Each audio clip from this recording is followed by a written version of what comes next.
You're listening to the Slow Ride Podcast.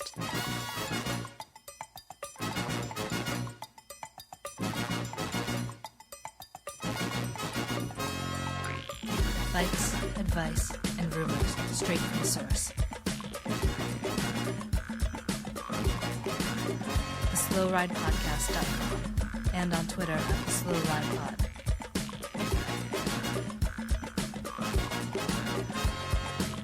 Enjoy the ride.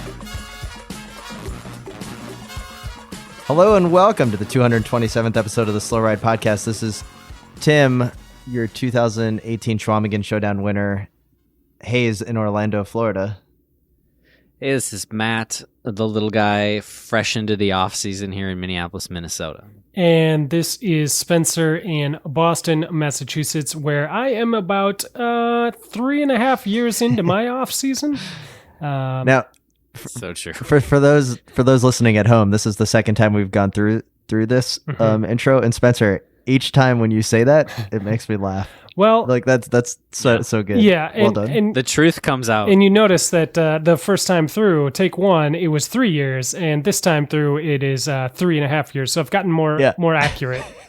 Yeah. Yep. I'm glad that you crunched the numbers while we were setting up to roll the second time. Now, little guy, you went into off season was actually today. I don't have an off season because I'm actually riding right now. But your Yeah. It's road race season. Your season ended today at the legendary Minnesota State Cyclocross Championships. Yeah. It was a beautiful day. Saturday was technically States, which I DNF'd out of. Woo! And today was the makeup after race that a few people show up to, and I pulled a nice mid-pack finish out of like 15 starters. So yeah, Do they still do like I'm pretty age sure group? they did it a little different this year. So previous years had always been categories on Saturday for states, and that's the one that counts. And then Sunday was age groups. And this year they did everything on Saturday with state championships. So all the races were kind of broken up and smaller than usual. And then today the only actual state championship was single speed. So mine was just a regular old 1-2 Cat 3 35 plus Minnesota style jam everybody together race. Now, for those listening abroad, for 20 plus years, the Minnesota State Cyclocross Championship is always the last race of the season, more or less.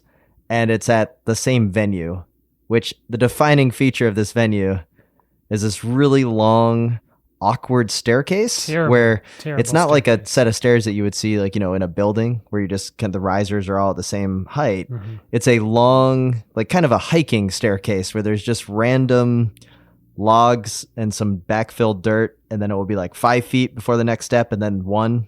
It's really, it's amazing.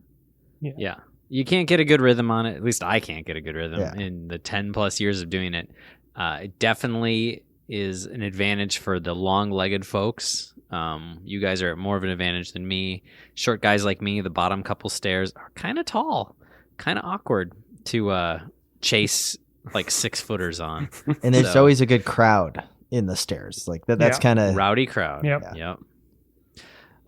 That's always on Saturday, and then lately they've been cutting it out on Sunday because it's such a special staircase. It's only a one-day thing. You do it the one time. You do a race out there on Sunday, but you don't do the stairs on Sunday. The stairs are for states. Has to be there. Otherwise, the course can change a lot. But it was a good time. It was kind of icy this year, so did a lot of falling. For our dedicated listeners, the most important thing to ever happen at the Minnesota State Cyclocross Championships is little guy completely crashing out Spencer in the volleyball sand pit that we have seen some amazing photos that we'll put into the Slow Ride Podcast Instagram feed so you can really relive that moment. Yeah. I'd like to make a correction, which is it was Spencer crashing me out. Let's not go back and do some revisionist history. This was Spencer saying, hey, check out this line. Follow me on this sweet line as we warm up, and then eating it almost immediately, and then me eating it because I was right behind him, foolishly believing that Spencer had a really good line that I should follow through. And that was like, I think the last time I ever was like, yeah, I'll get right on your wheel and just try to blast through a tough line behind you. I believe you, Spencer. To be fair, it was the better line. I just screwed it up. So Really? yeah, it was the way to go for sure. Despite photographic I'm so evidence. glad someone was there to take that picture of us. It's so great. They captured us. It so encapsulates that era of our team's racing. It's you and me. We're probably the only two in the 1-2 race, and that's us warming up, just eating it together. Falling. That was about how we probably pulled the race off an hour later. Yeah, I'd say that's accurate. So, I know a lot of folks sitting at home might be going, what are they going to talk about this week? And we do have some bike racing to discuss. Do we? We have some quick news we're going to go through, and we have an amazing feature that will lead off the show here in just a second. And I got to say, we love getting listener feedback. Love getting emails at the slowridepodcast@gmail.com. We love the reviews that people will leave on iTunes. It's great hearing that, and it means a lot that we have listeners. Sometimes we question, why, or we have dedicated listeners like Douglas Sniper, who totally showed up the other day on our Facebook group. Yeah, the Slow Ride Podcast experience with the corner card helmet sticker of Yolanda Neff on his own helmet, like amazingly well done. So really like to see that dedication. However, the game has been, the bar has been set. The game is over. And Spencer, why don't you take it away and let our listeners know what occurred? Yeah. So like Tim said, we appreciate all of our listeners, equally, or at least we have up until now. We really love all of this stuff, that you guys bring to the Facebook group, to our email inbox, to the reviews. It's all fantastic, but the bar has been raised. We have reached a new level here, and we were hand-delivered a book. Nice. Oh, the author came in too. Yeah. This was hand-delivered to me by the author at my place of business. It was totally unexpected. We have Wide Angle Podium member Oscar Ye popped in with his son, Edwin Ye, who wrote a book inspired by our Schwamigan adventure here on the podcast. And it is called The Three Bikers. It is very good. It's got some original illustrations on the cover. And this thing is great. And I should mention Edwin is, this is his first novel. And it comes at the ripe old age of 8 years old. Yes, he's 8 years old. We're going to feature this book on our Instagram feed at the minimum. Yeah. So go to absolutely. at the Slow Ride Pod. If you're listening right now, it's on there. So just check it out to follow along, because Ethan crushed it. It's very good. Yeah. He crushed it. Edwin crushed it. It's very good. This is a heartfelt tale. It's got all the highs and the lows of a classic novel. This is, I should say, this is a fictionalized rendition. This is not a biography. This is not a nonfiction book. He is following our story along as it developed here, and I'm just gonna read it right now. So let me get into this. I'm ready. Once upon a time, there were three bikers. They loved bikes. I mean, they loved bikes. Their names were Alex, Tom, and Small Guy. Stop. Okay. Alex, Tom, and Small Guy. We know Little Guy is Small Guy. We assume. And my understanding is that so Edwin did not listen to the podcast, so he's writing this secondhand. He's learning this secondhand from his father. Mm-hmm. No, this story was Oscar listened to the podcast and related this story to his son, and this is what came of that. So we got Small Guy, awesome, and then Tom and Andrew. So I'm just therefore I'm probably Tom and Alex. Tom and Alex. I'm probably Tom. Yeah. Well, let's see. Yeah, let the story unfold. Goes. Let's see what Tom does. Maybe you don't want to claim Tom. All right, sorry. Yeah, maybe. All right, I'm going to continue. Their names were Alex, Tom, and Small Guy. That was James's nickname. Okay. Once Alex said, "Hey, there's a cyclocross race coming up. Why don't we go do it?" So the three decided to go do the race. Then the day came. Tom borrowed a bike, and so did Alex. But Little Guy made his bike, and they made a plan. So he went from small guy to little guy. He did. He did go from Small Guy to Little Guy, which is maybe where the fiction breaks down a little bit. I think we can confidently say Small Guy is fair. actually a Little James, yes. Guy. James. All right. So let's get into this now. So they went to the race, and they got to the start, and off they went. But Alex cheated. He went ahead at the end of the race. Mm-hmm. They met up. Hey, that's not cool. The end. That sounds pretty That seems accurate to flawed. me. I mean, I don't know.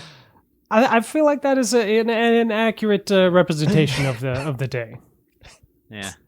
Taking some liberties with the truth. I don't know. When I first saw this, it was one of the greatest things ever. But then I read it, and Edwin's definitely fudging the truth a little bit. You know, it's kind of like an E.L. Doctorow book. It's a little, kind of cool, but Kind of cool. Wow. Big slam on EL. well, it's like it's kind of historically accurate, but not really because I did not cheat because I'm Tom. That's debatable, Alex. Sure. I think there's probably a moral truth to come out of this, wouldn't you say? Oh, it's funny you mentioned that because at the back of the book here, there is a note from the author. Note from the author. I think there was a lesson. Your word is your word, and that is that. Truer words I've never Interesting. heard spoken. Wise words from an 8-year-old. Definitely. I mean, I like it. I'm glad we taught a moral lesson. I mean, that's pretty amazing that this silly little podcast is inspiring the youth of today to, Absolutely. I mean, so if you that's- ever want to recreate one of Beautiful. our events that we've had, feel free. But I don't know how you're going to top Edwin's approach tough. to the Schwamigan showdown. Oh, it's going to be very tough. And like you said, we'll post this all up on the Instagram, but the original artwork is incredible. The author's note, everything, it's so good. And when he read it out loud to me, it was really? That's I didn't even know that part. That's amazing. Oh my god, that's so cool. Were you embarrassed when they came into your place of employment and then there was just a shutdown and everyone's watching this happen? No, it was awesome. I was a little confused because people don't usually come in and ask for me at my job because I don't interact with customers. But no, it was great. I came down. I got the live reading. It was incredible. Like the passion was there. Like you could tell the story meant a lot to Edwin, and he really wanted to get the point across that Alex was a jerk. Did a pretty good job spelling Schwamigan too, because we get all types of texts and emails of how do you spell Schwamigan, and Yeah. crushed it. So, well, anyways, that was a great rendition. Spencer, bravo on the recreation. I'd be maybe get that on audiobook. Yeah, Just fantastic stuff all around. And little guy, now that Is there anything else we want to talk about this? I mean, this is a 4-star. I mean, what would be your blurb on the back of the book? it's a page turner. Historically accurate, riveting. Now, Something like that. riveting is a good 4-star review. Mine would be something hasn't been this good since Hincappy on stage 16, or something that really just drives it home. This story snaps off quicker than a Bravo. aluminum steer on the cobbles. Perfect. Yeah. That's good. So I was on it's winter time. I was on a group ride here, and someone was rocking a brand new like Colnago, like one of those like, the bike was probably 8 to 10 grand, like whole build out. Yeah. But the That's whole time winter on the down group there, ride, huh? the whole way on the group ride was just this nasty like chain noise because it wasn't like aligned up. So it's kind of like you see a Ferrari that is like just got a misfire. You know what I'm saying? So like it kind of ruins the experience of a really cool ride, and you're like, man, you spent all that money and it's just not shifting properly. Kind of felt bad for the guy as you put it in. So probably shouldn't. that was my winter ride report. That's just been fantastic. The Colnagos they do look good. I will say that like the newer Colnagos that I've seen lately, the paint jobs look pretty awesome. Yeah. I will say at States today, I saw a flat bar disc Colnago cross bike. Let that sink into your brain for a second. Flat bar disc Colnago cross bike. I wasn't sure to be amazed or kind of horrified. I really don't know. Single speed? Like what did they? They were in. I don't remember if it was single speed or it was like 55 plus or something. It's so hard to know in Minnesota. There's 9 categories out there. They might have had a zip tie on it or something. I don't know what category they were in, but that's besides the point. What kind of group are they running on it though? Like, I mean, I didn't see. I was in it's cold in Minnesota. If people don't know, post race, I couldn't really do anything except sit in the car, and wait for Eamon, who I carpooled with, to get back to the car so we could go home. So I was just sitting there, and the guy rode by. I just caught a glimpse, a flicker, and was confused. I'm confused just listening to it because of the. Yeah, I don't think I've ever seen a flat bar Colnago before. I'm just trying to figure out how does that work. Seems like a thing that shouldn't work, right? It seems like at the shop they should have said, "Are you sure?" Maybe they did, and then the guy just sort of like threw $10,000 at them, and they said, "Whatever." Yeah, we can do that. Yeah, we can do anything. Spencer, you're before we get to Little Guy's winter ride report, have you had anything good coming in on your commutes into work? Anything exciting there in the big dig? No, I like to keep my commutes not exciting. You know what I mean? Like, so happy to report no excitement. Yeah. I just, I leave my house, I get to work. It's great. Do you take like back roads? I take a lot of bike paths. Yeah, Okay. back roads and stuff too. Yeah. Because when I've ridden with you in Boston, I'm amazed at how many like traffic, but then where there are the bike lanes, there's hundreds of people on the bike lanes. Like the bike lanes get really used really well, but it's kind of like that connection of getting to the bike lanes. It seems to be where the issues are. Oh yeah, sure. Yeah. So, Little Guy, what do you got going on in your land of winter make believe? Well, I wanted to report to you two that you were wrong. My bike did not explode this week, so my winter bike worked all week long, and so take that and put it in your pipe and smoke it. My bike's been great. And this is the reclaimed bike from Chicago. Yeah. This is my Street Fine Fuji Right, touring bike. It's been great. Well, good thing the Fuji's lasting because you're not going to be able to, if anything happens to it, you're not going to be able to warranty it perhaps in a little bit because things aren't so good at Fuji land. Well, I started doubting you can still warranty things from 1985, but I've never had a bike I could warranty. Wow, I've warranted one bike. It was the Bianchi Pista Concept on the track. When oh yeah, has there ever been a Bianchi that hasn't been warranted? I mean, maybe Really? the Bianchis from Lotto Jumbo, they seem to be working just fine. I mean, that's what we see, but we just see the race prep bikes. Like we don't see the pile of carbon that gets shipped by the forklift load back to the factory. I'm really ragging on Bianchi. I was gonna say Colnago, but I'm really ragging on Bianchi. I just feel like maybe it's because Minneapolis is a kind of a heavy Bianchi town because of one-on-one. Maybe are there a lot of Bianchis down there? Spencer, are there a lot of Bianchis in Boston? No, I actually don't think I've seen any Bianchis. There's all right, Tim. very limited here. Like you see some, but nowhere near the amount of Bianchis that you saw up in Minnesota.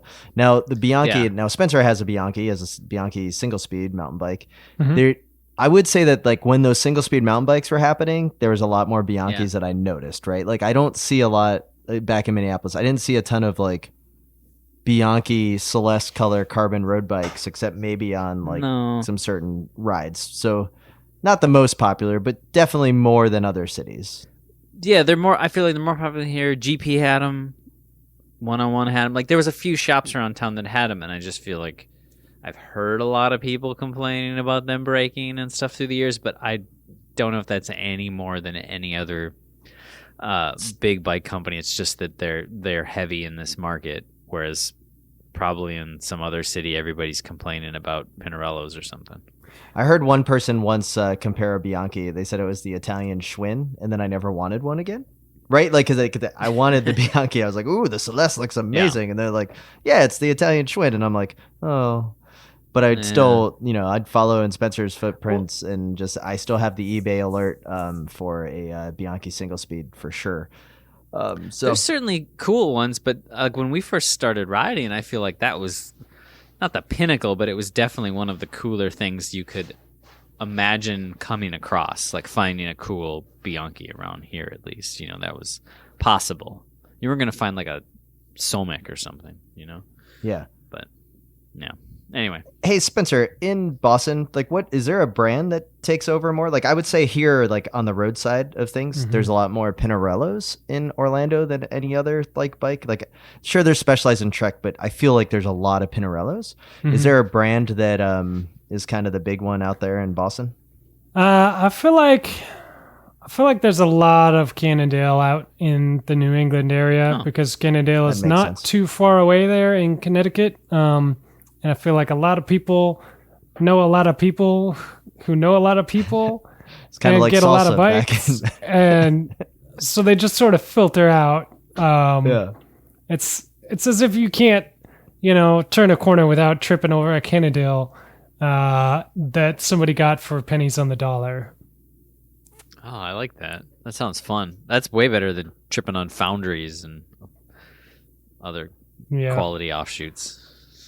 Yeah, I remember like in Minnesota, it's like you would never want to be the salsa dealer because it's in the land of QBP. So everyone had like kind of that back door. When I was out in Salt Lake where Mavic is, it was, there wasn't a lot of Mavic wheel sets on the bike shop floors, but there was a lot of Mavic wheel sets like on the bikes that you'd see around. You're like, okay, someone's buying at the garage sale at the end of the year or whatever. So one of the other things that just to get into bike talk before we get to the flip side, and kind of big from within the industry perspective, is that Performance Bike Shop is filing for Chapter 11 restructuring. So they have 140 stores, I believe, something like that, and they're gonna for sure close about. I've heard anywhere from 40 to 60. That there's some stores that are on the cusp of closing. They were bought about 2 years ago by ASI, which is the parent company of Fuji, Breezer, Kestrel, SE. Ouch. And so they took it over. And the reason they had to take it over, as most of us assumed at the time, was because Performance owed them a ton of money. So it was kind of, if Performance went under, ASI probably was going to go under at that time. So they might as well just acquire all the stores and maybe work out some of the debt, and that just has not been the case. Little guy, have you ever been physically into a bricks and mortar performance bike shop? No, had the catalog when I was a newbie Cat 6, but no. Where are they? Okay, well, they're around. So, and Spencer, have you ever been into one? I don't think so, no. Okay. So I may be the only one. So I went into Jacksonville, and then I went into the one in Orlando before. It is like walking into like a bomb got dropped off. I remember like just walking in and things were just like in both stores, things just placed randomly. Helmets that had like, open boxes on the floor, but it was really cheap, and lots of Fujis, a little limited amount of Breezer. And then, Kestrels. They had a lot of Kestrels down here, and like I just remember going in and like being like, wow, this place has got everything. But it was a horrible retail experience because there'd be like 2 people working and they were always swamped with like making a kid's bike. But I don't remember like anybody ever going in to like get labor there. And I don't ever remember like a group ride happening from the Orlando one. You know what I mean? Like it was just kind of the store that maybe you would go for really cheap bike products. But then Central Florida's only REI opened up across the street, and to walk into an REI and to walk into a Performance, you're like, wow, like REI is a beautiful store. You walk in, it's diversified, you can get everything you could possibly want. And it's actually got like you could put a wall around the bike area and be like, wow, this is like a local bike shop. Like the people are knowledgeable for the most part. They're, it's a friendly place. You go to Performance, oh man, it was like you would never get a hello. It was it was really weird. So I'm not surprised that Performance went bankrupt, I guess is what I'm getting at here. Yeah. No, I like my old Fuji, but like, and I would love to have a 1980s Breezer, but man, that lineup of brands, Fuji, Breezer, Kestrel, that's like 3 dinosaurs still walking the earth at this point. I mean, that's not a winning lineup. Breezer's got some cachet. brands. Breezer could do quite well, and then SE bikes is hot right now. I guess people buy those. Yeah. SE is super hot with like the 12 o'clock kids that are like running around with like the wheelies all the time. It's pretty awesome. Yeah, I suppose, but like how much money can you make on those? They're not that expensive. True. I don't know. But anyways, the store's going under, and this is going to have a huge ripple effect within the industry. I mean, they published like the creditors limit. I mean, there's a lot of money that's owed all the way across the board by the liabilities of Performance. So, anything you want to add, Spencer, from your experience or whatever?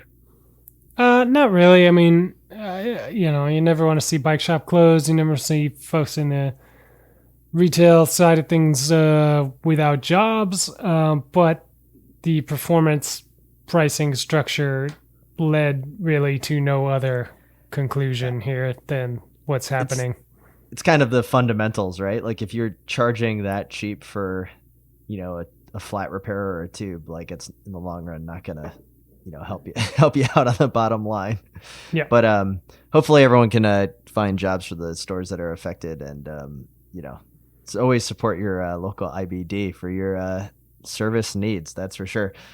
But with that, let's get into the preem lap.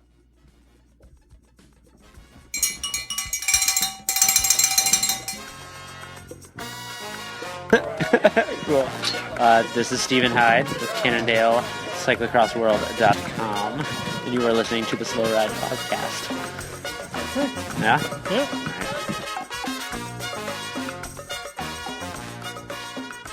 As we mentioned last week, we have a brand new sponsor, and that is PowerDot. And listeners of the Slow Ride Podcast are going to be able to secure a sweet discount on going to PowerDot.com and using the coupon code SlowRide. But before you do that, let's have a little testimonial from the man himself, Spencer. How you doing? I am. I'm doing well, Tim. I'm doing really well, and do you know why? Well, I know. I'll tell you why, Tim. Because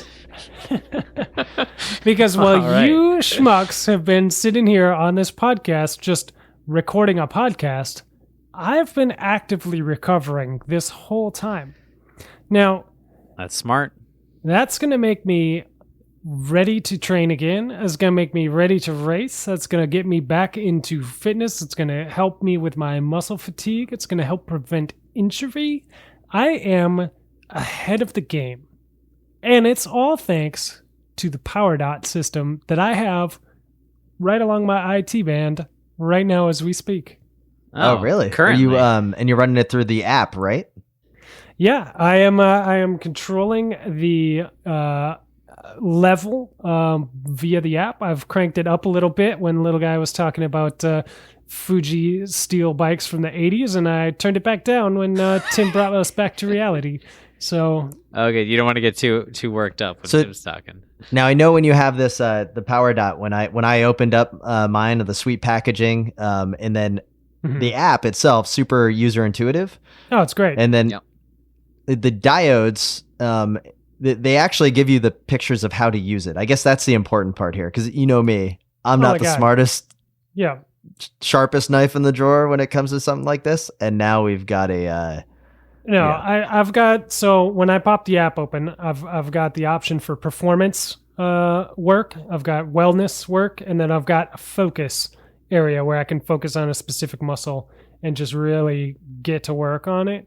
So I've been working on my active recovery here under the wellness area. So, you pop through to what you're looking to do. You want to work on your strength endurance. You want to work on whatever, and you choose which muscle you're putting it on, and it just goes to town on you. And it's like a massage, only better.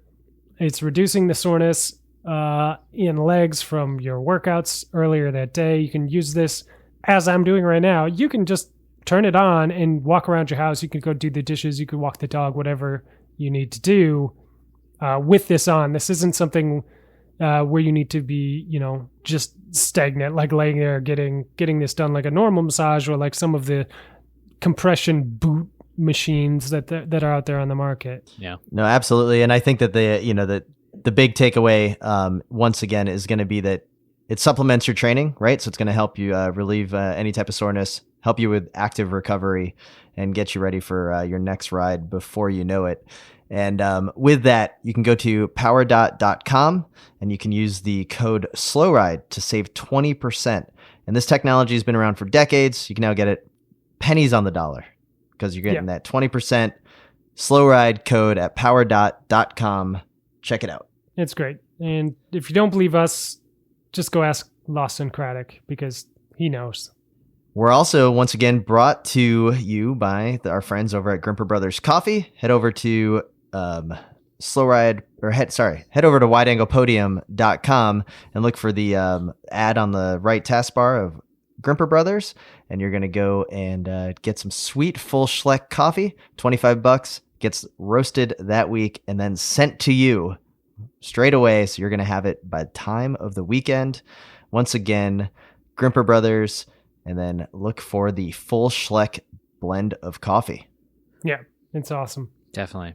Someone, I was going to say at States this weekend, somebody yelled full Schleck at me on the stairs, and it definitely made me want to stop and have a nice cup of coffee as opposed to running those stairs another time.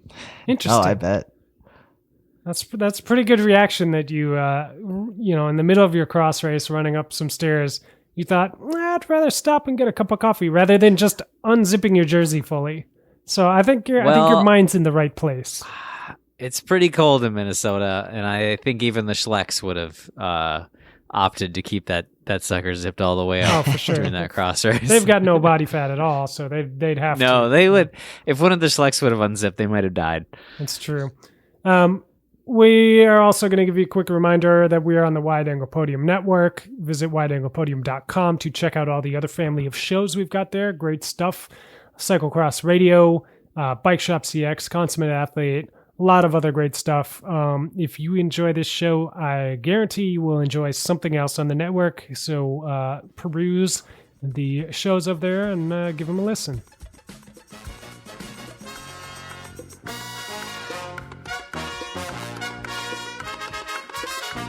Hi, this is Dan from Namibia, not Vietnam, and you are listening to the Slow Ride Podcast. All right, so we're back. Thanks for continuing to tune in. You can always email us at slowridepodcast@gmail.com. A couple of quick notes that I'd like to go over, guys, before we get to Tabor, and that is after in the podcast green room last week, I was telling you that I was finally going to sell the 2007 Nissan Versa that you both know so well. We've ridden in this Versa, yes, to bike races of many, and just great stuff. And you guys, and it is the single probably most common knock that you guys have given me when you make fun of me. Usually has to do with the Versa.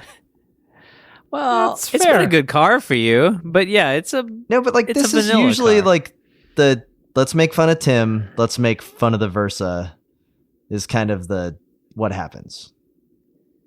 I mean, maybe. Okay. So I had put this up on Craigslist and I had not gotten any hits. Now, my goal was to get $2,000. Like, I knew for a fact I could get $2,000 of this Nissan Versa, and I wasn't getting any hits. And I told you guys, I read you guys the write up, and you just blew it apart the way that you blow apart my ego every single time I talk about cars. Right? You're like, Tim, that is not how you do it. This is not how you sell a car. So, I am now going to tell you guys. Well, first, let's just read a little bit of the listing. First off, some of the edits we made, some of the edits. We made some good edits. The first edit was the title. So it used to say 2007 Nissan Versa, $3,000, and then you guys changed that, and you said no, you got to change it. So now it says rare 2007 Nissan Versa, price to move $2,300. So right away, I'm setting the standard. Now, motivated seller. Now, Spencer, I never corrected the photos that are there, but right away, I get the opening line, "You Versa the world." Thank you, little guy, for that. I'm one. so happy with that. Yeah, I'm so happy with that still. We are downsizing from 2 cars to 1 in the family with another kid on the way, and our 2007 Nissan Versa has to go. I have to admit, Sarah, I got at least 4 different text messages from people saying, "Wow, you're having another kid?" And I had to each time tell them, no, it's a sales tactic. Like, I love that. It has been a perfect car for us and would make a great car for a college student. Originally, I was saying, like, it'd be a great car for a high school student. You guys were like, no, you don't want to put high school. You got to put college student on there. Yeah, high school makes it sound like this car is about to fall apart. Yeah. Yeah, So, piece of garbage. College, you need dependencies. so perfect car for hashtag dorm life. Yeah. Gets you from point A to point B safely and has relatively low mileage for its age. And I just replaced the battery with a 2-year warranty and a new air freshener too. Even filled up the gas tank for you. Now, see Those are bonuses. that gas tank, the air freshener is like a nice little touch, but that gas tank, man, that is actual dollars in a college kid's eyes. That is like an extra $40 that they are saving. And then, of course, that's a deal. Yeah. I had to put the caveats, right? Like any good Craigslist caveats, as you guys pointed out. What are they? What are the things that you got to put into every Craigslist post? I don't even remember what we said. Title in hand. Title in hand, yeah. Title in hand, yeah. Serious inquiries only. No solicitations. Yeah. Right? You got to say, just in case. Price is firm. Price is firm. Yeah. Yeah, it is firm. So, 2 owners, never true. Sweet ride. Yeah. Now, I didn't mention that the air conditioner is out in Florida. No. Why? You mentioned that right before they signed the title. Did I say the air conditioner's out? So I meant it is out. So right away, I started getting some emails, and I forwarded over one of the emails to you guys, written in Comic Sans, and it said, "I'm a college student. This car, I need a dependable car. Is it still available?" I didn't even write them back because I already had a fish on the line. And well, that was obviously a Russian bot. So took a test ride, brought it up to his old mechanic, kind of checked it all out, comes back, makes an offer. He offers me $1,900. Oh, and I said, get out of here with that. That is not going to happen. Actually, my response was, I think that's way too low. I think that, I've already dropped the price from $3,000 down to $2,300 because of the air conditioner. So I'm definitely not going to go that low. But if you want to make a more respectable offer, then we can talk. Then he said $2,100, and I said $2,200, and he said deal. So nice. Here's the caveat, though. So I got the car sold. Yeah. He gave me a down payment on the car. Yeah. Because I'm gonna have to go in with him to go to the registrar, and it's for his daughter who's gonna be taking her driver's license test on Tuesday, and I'm really pulling for her. I really want, but I have about 15 emails in my inbox from when I updated this listing to, right? So the listing works. So I appreciate you guys. And I asked the guy, I said, what was it that got you to go after this car? Oh, now we get to see if it was my edit or a little guy's edit. So I was thinking that, maybe it was the air freshener. Mm-hmm. Yeah. Or maybe it was the fact that the title said rare 2007 Nissan Versa, which I thought was the most brilliant part. Yeah. However, He said the part that really stuck out to his daughter and him when they were cruising Craigslist was "you versa the world." Yes, I win. And he said that's what did it. Perfect. So Oh my god, I feel so happy. I haven't felt this happy in a long time. That's so great. I've got this car sold now, and we're going down to the one car. So we've got the cargo bike, right? Right. And Oh my god, instantly I'm thinking about what I can spend this money on. like a true biker. Yeah. Immediately. Okay, what are you thinking about, Tim? I definitely want one of those bullet cargo bikes with the linkage steering. Oh, whoa! But already going for the upgrade on the cargo. It's bike. not gonna. It's not gonna happen. I just gotta say, guys, I am so happy that this car is finally gonna be out of my driveway. Now, Yeah. I've been through a lot with this car. Yeah. There's no armrest, and I have driven from Minnesota to Florida and back at least 3 or 4 times this car. There's also no cruise control. Oh. Yeah. Economy car, man. Tim, if you want to sell, you should do the bullet, man, because then I'll make you a lowball offer on your cargo bike. Well, anyways, I would personally You gotta like to pay thank the you fee to guys drive it here. for helping me sell this Nissan Versa. It is a way of life for us. Couple of quick great. notes. I don't know if you guys work, saw this, Spencer. but UCI mountain bike world champion Kate Courtney, American superhero, really, is Yeah. leaving Team Specialized to go to Scott. The land of world champions. The land of world championships. Yeah. This is actually a pretty big steal for Scott, I would say, because now they're going to have both world championship stripes in their kit. I'm surprised Specialized was unable to match the offer of Scott bikes. Because I think Kate Courtney with that world championship could be a really good marketing tool for Specialized that they could really. Yeah. So what you're saying, if I'm reading between the lines, is that you think Specialized is on its way out of business as well, a la Performance Bike and Fuji. No, I don't think that at all. Okay. But No. I was just surprised to see that, a top level athlete, that mountain biking is gaining steam. Sure. Right? It's it's not going anywhere. And now we have an American hero winning the world championship. And here's the thing. leaves the American look brand. at it, I'm looking at the cycling world, and I'm seeing Trek. We've touched on in the past, investing heavily in the women's side of the sport for sure, and obviously with Trek Segafredo and the World Tour, we see. I guess Scott. I don't really consider them a big player, but they seem, pretty ingrained with Nino over there on the mountain bike side of things. But Specialized, I see them really, really focused on the road. Like I think they've got, 2 World Tour teams, maybe a third, in the wings. Are they just nonchalant about the off-road side of the sport, do you think? And they're just focused on the road? I don't know how they can be. Yeah, I Right? don't know. It Like- seems like a bad idea. That's why I thought that she would be like one of those specialized athletes that you would just, for her entire career, you would assume that she would be the specialized person. But I guess is what I was when thinking. when you've got a Peter Sagan already, I think that must be the I can't think of a mentality. better athlete to juxtapose Peter Sagan than a Oh, for female sure. American cyclist who is really, really good and is the world champion. No, I am not arguing with you. I'm just trying to figure out what they're thinking. Like, what's the special? Like, where do you guys know offhand? Like, what's specialized? Like, what are they sponsoring a women's world tour team?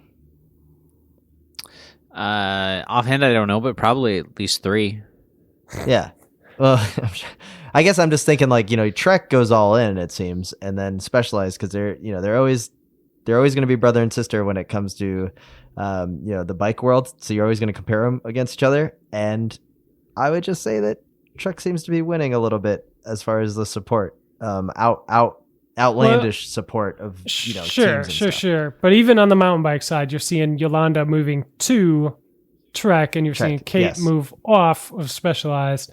Maybe they've got somebody coming in from somewhere else that we're not aware of yet to fill the shoes of Kate Courtney, but I'm sure we'll get some emails from Specialized to let us know how wrong we are. Maybe Maybe the specialized carbon just isn't as vertically compliant as laterally stiff as it used to be. Did you guys think of that? I didn't think of that. That could I mean, got to think about that. I saw that news. I thought it was something that we definitely want to touch on. But let's get into a quick recap of the Tabor cross race. Yeah, obviously Vanderpool won because it was a bike race. The big news I want to talk about is that local Minnesota boy, Nick Carter, who's kicked my ass on many occasions, and he might be 17. He got 20th in the junior race. Nice. I think he was the second American. He's maybe a minute down or something. I was super excited to hear that. It's always Now, great who to hear won that somebody junior locally. race? Or who was on the podium of that junior race? I don't know who won, but on the podium in second place was Sven Nice's kid, whose name I do not recall right now. Tebow. Tebow. And the winner was a Musim. So like, I don't know if Tom Musim's younger brother or something. Like, that's the thing with Belgian cyclocross is you see so many of the same names, and I never know if they're relatives, they're brothers, if they're cousins. I really want Crosshairs to make me a flowchart so I can know who all these juniors and U23, how they're related to the folks in the elite ranks. That's a really good idea. I like that. Like the family tree of cyclocross, like who's racing now. That's not a bad idea at all, and I'm sure Bill has like so nothing helpful. else going on, so Bill, just buckle come down on. on that. So do me a solid, Bill. So Tebow Nice gets second in the juniors. Local Minnesotan does pretty well as well. Now it was like 50 dudes in that race. Vanderpool wins, and then what was it? Van Tornout second. I think so. I don't remember. I didn't watch much of that race because it was fun. It was a fast course. It was fun, but like it is a little boring. Vanderpool is just he's on 3 levels above everybody else. And Vanderpool or Vander Haar in third place there. Oh, and then on the women's side, Lucinda Brandt taking home the win. The course in the women's race, I don't know if you guys saw it. This is Very the one sketchy. This is the one bit I did see. Poor Eva Lechner. She tricolor. She maybe got it the worst, but she was not the only one. There was a small rise in the course that was in the shade. Like it was a sunny day, but it clearly had some frost on the ground in the morning. And the way the sun was, this small little inconspicuous hill was in the shade, and you could ride up it. It was right after the stairs, and you got like 2 pedal strokes into it, and you had to try to power up this little short hill. And if you couldn't make it and you had to dismount, you were just going to slide all the way back down, like backwards, and you could not run up it because it was just so slippery. It was crazy. No one has done it yet, and I would say like Crosshair, Bill would have done this maybe like 10 years ago, put the Benny Hill music over that, like for the 15 second. It was crazy. Like they get up to the top, and then one person would like one of the athletes would try to like remount the bike or something, and then slip, and then everyone else would just start coming down. It was like it reminded me of one of those Japanese game shows where like they're running up like the inflatable slide that's coated with oil, and then at the same time someone's throwing a giant plastic bowling ball down at them, and they're like trying to dodge it. And the one that stuck out the most in the clip was Eva Lechner just in that Italian national championship jersey. And like she'd go to the bottom and then like take the full head of steam run at it, and then she'd get to the top and then someone would knock her back down. It was so bad. I felt horrible. And that was that first lap through, and it was kind of chaos. They handled it much better after that, with less traffic. It really wasn't a like challenging part of the course. It was just like one of those things that like everybody stacked up on each other and nobody had room to find the good grip, and they were all just kind of, you're still in that first lap kind of adrenaline, and it was total chaos. It was pretty great. Well, anyways, so it was that good was finish in that race too, though. The women's race. It was super good. That was a fun race. That's what you're saying, little guy. You only watched like the final lap, I believe, and you said it was a good one with Brand taking the win. It was great. Yeah, it was great. That final lap was awesome. As usual, the women's race in those highest level races has been exciting, and Vanderpool's amazing, but yeah, the races aren't very fun. Are we all ready for? Should I start the anybody but Matthew Vanderpool fan club at this point? No, I don't know. I mean, I still like the guy. He puts on a show. Yeah, He's so good. Well, it's hard to not like watching him ride, but at the same point, some close races would be fun. You know, he's doing the tail whips when he's jumping. You kind of got your dream, right? Like 2 years ago, you were on the Anybody But Wout fan club, and now we've got somebody but Wout, and I just love. You're right, Spencer. Maybe it was the old genie in the bottle where you made your wish and it came true, but maybe not quite how you wanted it to. Exactly. I love competitive racing, and I would say that I'm just not so into the men's cyclocross the last 2 years, just because of the dominance of Matthew Vanderpool. Not a knock against him. He seems like a great guy. I love watching him on the road, like winning and be like, hey, I was a fan before anybody else was a fan kind of thing. You know, the old indie rock idea that every cyclocross fan is when you see like, oh, Stybar. Yeah, I was with him. Lars Boom. And then to a lesser extent, track racers that go to the road, but that never really ends out very well. Yeah. But you're like, oh, Theo Boss. He's really good winning the presidential tour of Turkey. But Viviani. But I guess I'm just the women's racing is by far superior, and it's just more entertaining right now because of the competition. And so it'd be great to see Vanderpool and Wout follow Stybar and just go full bore into road and never come back to cyclocross.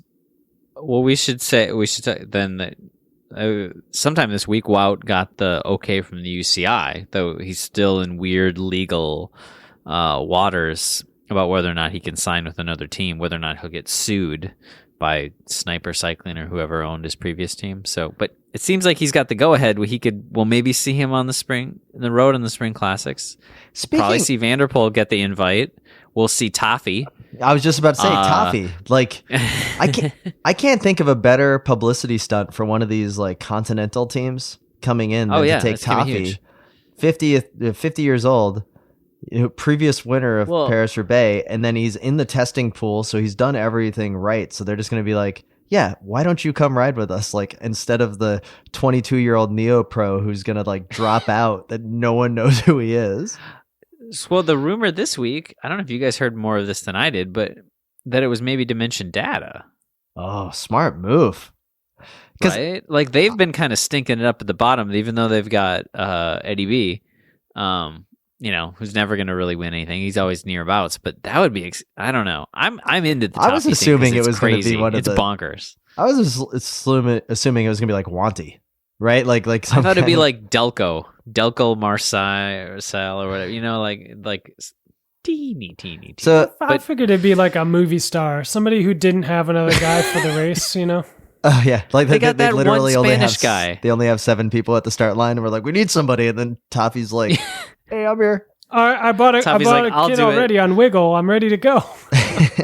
If they're rolling it that way, I got free that shipping. Kit. I got Yeah. It's gonna be bonkers. Hey guys, we're only like a month out of Tour Down Under, so our national nightmare of nothing, no road racing to talk about is almost over. But before the show ends out today, I do want to get to something that we're hoping to have Derek Bouchard-Hall, president of USA Cycling, recently announced that he's going to be leaving, back on the show. We were his first outlet for an interview. Like, he sought us out. Yeah. Well, okay, we sought him out, and it was a really hard sell. And I think the email back to him was like, sure, let's do this. And it was a great interview. I enjoyed every moment of it.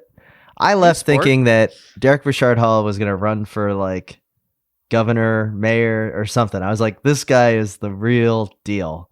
And he's now leaving USA Cycling after 3 years. And it's been a pretty crazy time at USA Cycling. And a lot of this, I think he got up against the bureaucracy of USA Cycling, but he's also put in some pretty good things. Some things I'd like to point out. We actually have hope now and funding for winning gold medals, which is very important for the strength of the sport.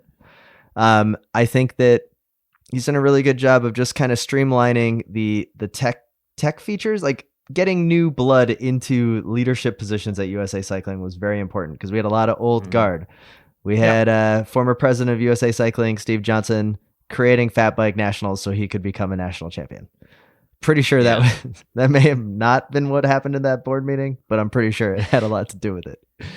So we have Derek Bouchard Hall, and he's leaving. Now, if you guys, or the three of us, were asked to interview for this position, I have not been contacted. Maybe you guys have, but I had no headhunters have hit me up. I probably got lost in the mail, is what I'm thinking. You've moved. You just recently moved. Spam. So I'll ask. I'll start.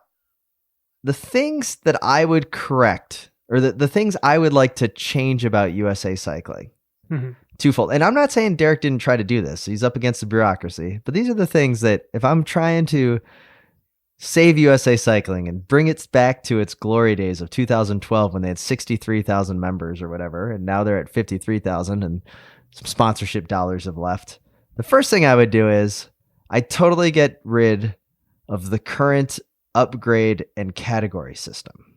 Okay. Now, there's a little bit. Yes, a little outside the box here. Let me explain. Well, I would say instead of going to like category 1, 2, 3, 4, 5, 6 or whatever, right? I would go into utilizing the technology that Colin Reuter and Cross Results has kind of created. And he created that based off of the international like category system that they use in like cross country skiing and also FIS for the downhill skiing, where basically how you are performing, your category is fluid. So over time, you could be like a 500 level racer, or you could be a 100 level racer, or a sub 100 level racer. So as your points decrease, means you're a higher level racer. So then you would no longer have these category 3 sandbaggers really, because what you would see is over time, it's less of relying on an official who doesn't even watch the race anyway and who's friends to like, oh yeah, you're a cat 3, but I'm going to deny this person because you're a cat 2 and you're 1 point shy and they're just going to ruin every 2-3 race. Does it make sense what I'm proposing here? Yeah, sort of. I guess that makes sense. Sort of. I think the upgrade system needs some serious work. I think there's some areas where maybe it makes sense, and some areas like here in New England, for instance, it doesn't make sense when you have regular crit fields that are 60, 70, 80 people and the points go 7 deep. Exactly. It's bonkers. Like, it's crazy. Yeah. Like, so at most you have 7 or 8 people upgrading from 3 to 2 in the year or something because they need to have such a high bar. Exactly. And that's why my system that I stole from Cross Results, who took it from somewhere else, would be the way to do it. Yeah, that makes sense.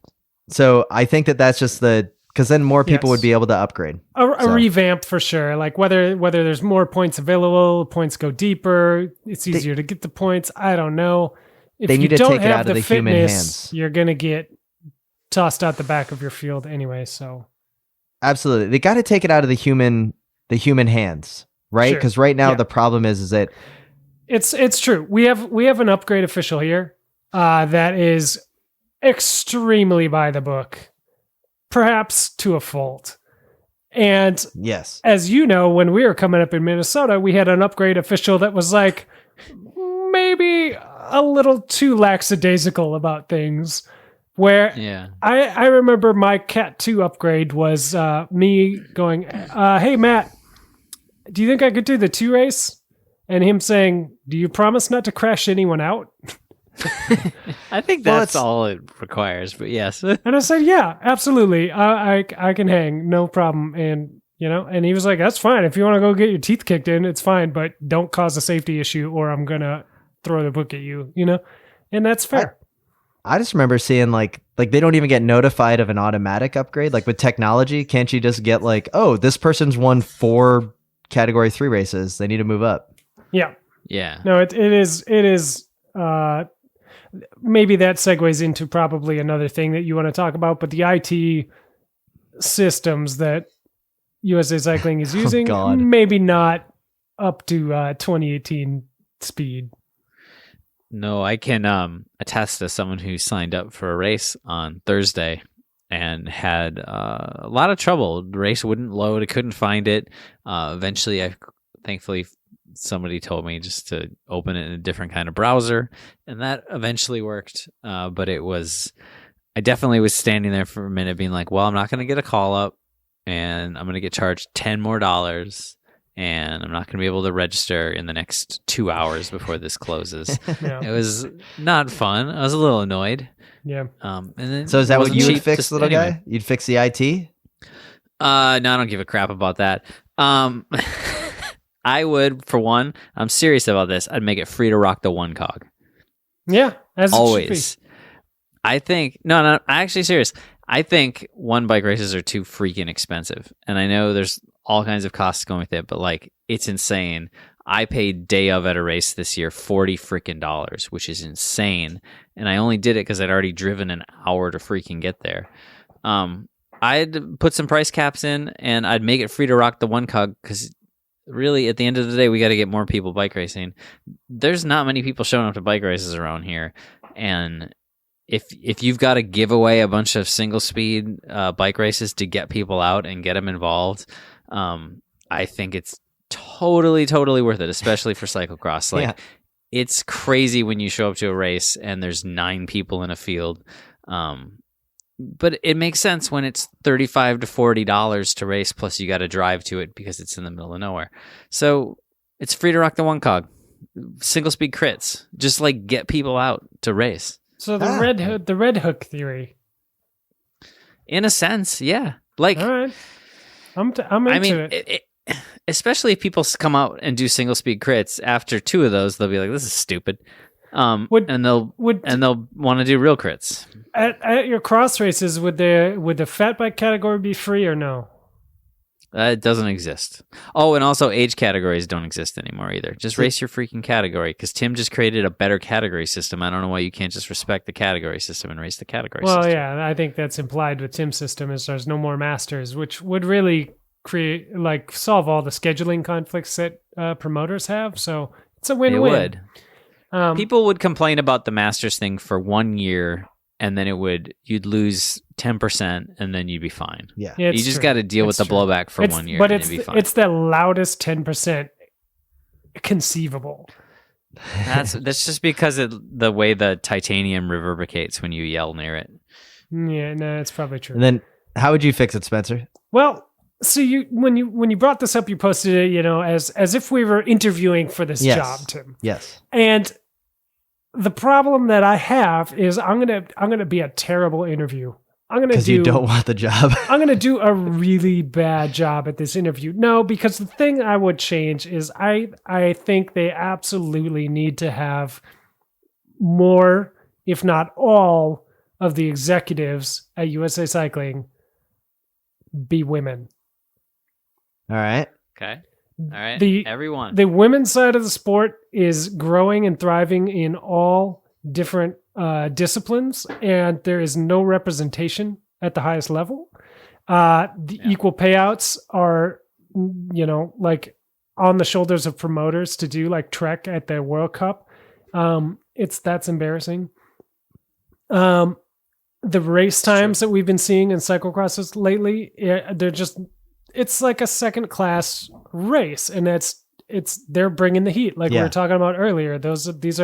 We have the Kate Courtney, world champion, from our ranks, here in the US. Like, we need to improve that side of the sport. That is 50% of the population out there. If we are dropping membership, I think that's where you look. You look to the underserved market, and USA Cycling as is has not been able to do that, and they need some new blood that can speak to these markets and identify these problems and relate to these problems, and also capitalize on the success on the women's side of the sport, right? Yeah, I mean, we do it here. We always talk about, like, who's the first place racer from America. We're just assuming we're talking about, like, the men's race, and where it's like the women's race, it's like first place women winner.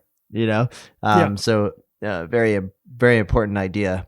I would also be curious if I think USA Cycling should just go whole hog into creating a gravel national championships, or find a way to partner with like Lifetime. And these are probably all ideas that Derek has probably worked through, but Sure. right, like just go all in on the gravel thing and just say like, yeah, I know you guys don't even want to gravel national championships, but guess what? People are going to show up to it, and it's Yeah. going to be amazing. We yeah. didn't want a fat bike national championships either, Yeah. but we got them. Like, just do it and just co-opt it. And yeah, some of the diehard people are going to be like, well, I'm not doing any of that. And you're like, fine, because I'll show up to it. Yep. Yeah, that's Anyway. a good point. Well, I guess we just once again solved the problems facing USA Cycling and the Yeah. general cycling world. I no longer am going to have a Nissan Versa. And we have, hands down, the greatest story that's ever been written about a podcast in our possession. So That's true. with that, I would like to thank everybody for listening to the Slow Ride podcast. Find us on iTunes and Stitcher. Make sure you leave us a review on iTunes, and email us any of your questions at theslowridepodcast@gmail.com. We would like to thank Power Dots for their support. Go to powerdot.com and enter the coupon code SLOWRIDE to save up to 20% on the Power Dot recovery tool. And Grimpeur Brothers, you go to bit.ly/WAP beans to order a bag of full Schleck. Yeah, you crushed it. BK1 from Ryan Sayers Entertainment provided the intro and outro music. We'd like to thank him for that. And, of course, for DJing my wedding playlist. I know Little Guy appreciated that all night long. Did. Wow. Solid. Well done. Way to insert that one in there. Yeah, Tim couldn't make it. Uh, I was driving my Versa somewhere. Mhm. probably. Well, Spencer in Boston, thanks again. Matt in Minneapolis. Thanks again, Tim. Yeah. In Orlando. And Spencer in Boston, thanks again. Wow.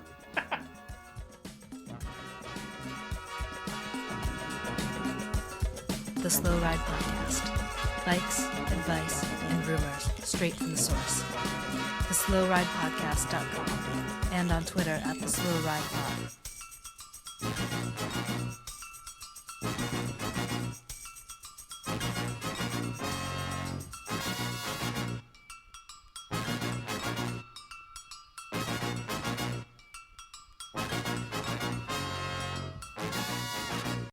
No, you didn't go. You never went. No, that's what I was waiting for. That's why I wasn't saying anything, because I was like, but then I thought you were looking at me, and I was like, why are you looking at me? What am I supposed to say? I think it works. It's like a riff. We did it.